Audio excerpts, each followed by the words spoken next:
Hi hello నమస్తే, నేను మీ Jessie. ఇవాళ దోసకాయ పప్పు ఎలా చేయాలో చూపిస్తా, మీరు కూడా చూసేయండి.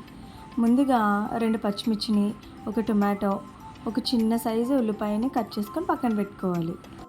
మీడియం సైజ్ దోసకాయ తీసుకుని పైనుండి తొక్క మొత్తం తీసుకుని కట్ చేసుకోవాలి. నేను ఎప్పుడు దోసకాయ కానీ కర్బూజా కానీ కట్ చేసినప్పుడు సీడ్స్ అనేవి కలెక్ట్ చేసుకుని స్టోర్ చేసుకుంటాను.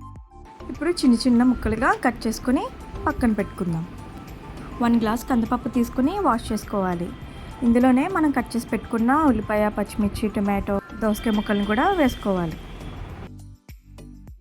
టేస్ట్కి సరిపడా సాల్ట్, 1 టీ స్పూన్ పసుపు, 1 టీ స్పూన్ కారం వేసుకోవాలి.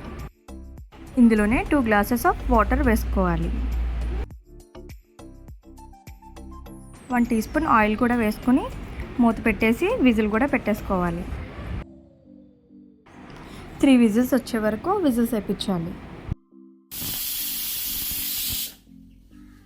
3 విజిల్స్ అయిపోయాక ప్రెషర్ మొత్తం పోయిన తర్వాత మూత తీసుకోవాలి. తాలింపు కోసం వెల్లుల్లి, ఆవాలు, జీలకర్ర, ఎండుమిర్చి, కరివేపాకు వేసుకుని కొద్దిగా వేగనివ్వాలి.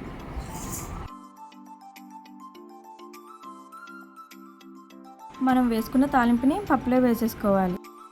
అంతేనండి, దోసకాయ పప్పు రెడీ అయిపోయింది. చాలా ఈజీగా ఉంది కదా. మీరు కూడా ట్రై చేసి ఎలా వచ్చిందో కామెంట్ సెక్షన్లో కామెంట్ చేయండి.